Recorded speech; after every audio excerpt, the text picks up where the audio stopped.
जोहार मिद हुडिंग कहानी बो आंजम योगा मिद ऑक्तो रेनांग कथा कना मिद उसूल दारे दिन के घास ए मेताया आपे घास दो इन लेका दो तीसों बापे तिंगु ताहे दाड़ेया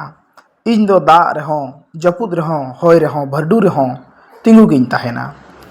आपे खोन दो इन दोन दाड़े गया आर अडिंग दाड़ेया आर मा ओना निदे गे मिद दिन होय भरडू हेज एना आर ओना दढ़ो उसूल दारे हों होय काते ᱧᱩᱨ केदाय रेहेद हों रेहेद ताड़ावेना उन ऑक्तो घासे मेनेदा हे मारांग बुरु अड़ी नापायेना इन नोंकाम तैयार अकादिया इन लिवेदो